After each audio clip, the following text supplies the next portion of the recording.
저는 38살 기혼 남성입니다. 2년 전 결혼을 했고요.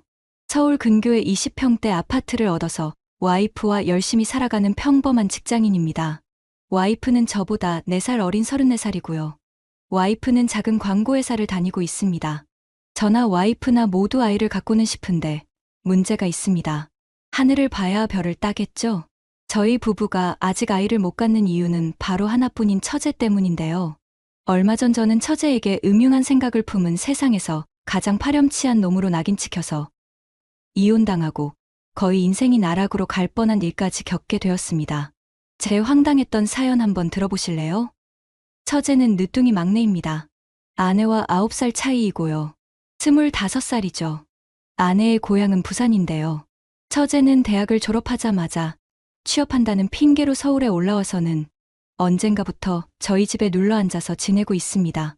20평대 아파트의 작은 방이 3개라서 처제에게 방을 하나 내주고 취업을 하고 자리를 잡을 때까지 기다려주기로 한 건데요. 이게 처음에는 가족끼리 자주 보고 서로 의지도 되고 좋은 점도 있었지만 시간이 가면서 아주 난처한 일이 많아지더군요. 일단 처제는 아직 팔팔한 20대이니 늦게까지 잠을 안 자는 일이 많습니다. 그러다 보니 저와 아내는 밤에 거사를 치를 수가 없는 경우가 많죠. 저희는 금술이 좋은 편이고 아직 아이도 없어서 아이 생각이 간절한데요.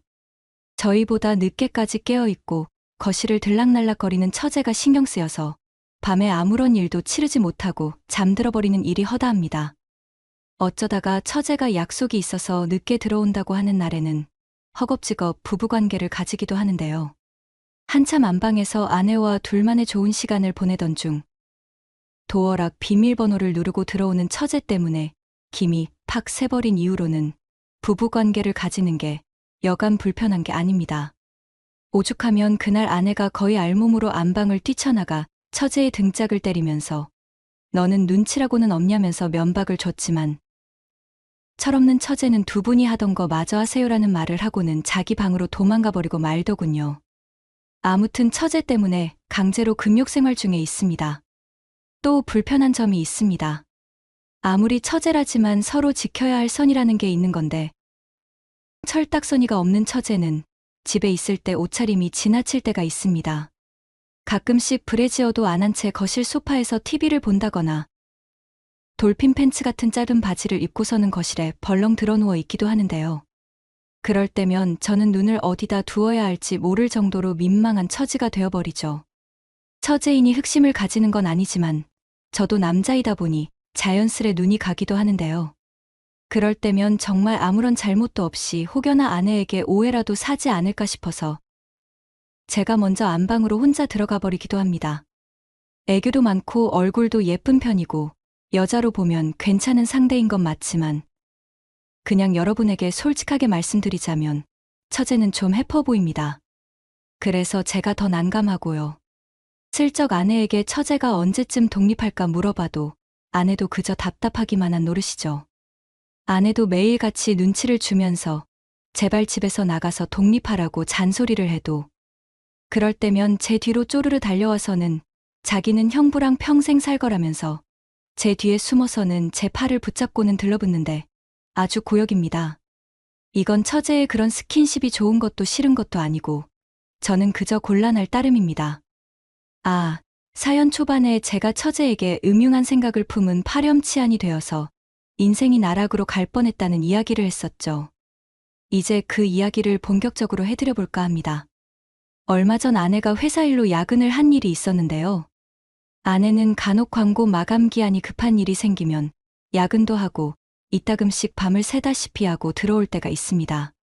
그날도 아내가 그렇게 늦게 들어온다고 이야기를 하고 출근한 날이었죠. 당연히 저는 처제와 둘이 있게 되었는데요. 처제가 언니도 없으니 둘이서 치킨에 맥주 어떠냐면서 초저녁부터 치킨을 사달라면서 조르더군요. 저도 마침 술 생각이 나던 참이라 치킨을 시켜놓고 가까운 마트에 처제와 맥주를 사러 외출을 했습니다. 둘이서 마트에 가서 장을 보는데 성격이 좋은 건지 생각이 없는 건지 제 팔짱을 끼고는 졸졸 따라다니면서 이거 사달라 저거 사달라 조르는 처제 때문에 저는 무척이나 난처했죠. 그런데 그 모습을 저희 아파트 같은 동에 사시는 다른 아주머니가 보시게 된 건데요. 저와 처제가 장을 보는 모습을 목격한 그 아주머니의 표정이 불륜 장면을 목격한 것처럼 경악스런 표정을 하고 있었죠. 나중에 저는 저희 아파트에서 바람을 피우는 나쁜 놈으로 소문이 퍼져서 아내가 해명하고 다니느라 아주 혼이 났죠. 아무튼 그렇게 맥주랑 간단한 안주거리를 사서 집에 도착해서 TV를 같이 보면서 맥주를 마시던 중 치킨도 배달이 와서 간만에 배부르게 먹고 마시면서 취하게 되었습니다. 저는 다음날 출근을 해야 하는 입장이니 더 많이 술 기운이 올라오기 전에 자야겠다는 생각이 들어서 처제에게 뒷정리를 부탁하고 안방에 들어가서 먼저 잠을 청했습니다. 배가 든든하니 잠이 솔솔 오더군요.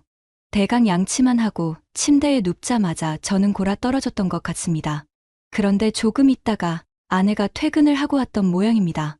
깊게 골아 떨어진 저를 깨우지 않으려고 했던 모양인지 조용히 침대에 와서 눕고 제 팔베개를 하고 제 품에 안겼던 것까지만 기억이 나는 듯합니다. 그렇게 얼마나 꿈나라를 헤매이고 있었을까요? 갑자기 천지가 요동치는 듯한 괴성에 저는 놀라서 벌떡 일어나게 되었는데요. 안방문에 서서 아내가 고래고래 소리를 지르고 있었습니다. 저는 어안이 벙벙해서 자기 왔냐면서 눈을 비비고 옆을 쳐다보는데 화들짝 놀라서 침대에서 자빠져서는 바닥으로 떨어지고 말았습니다.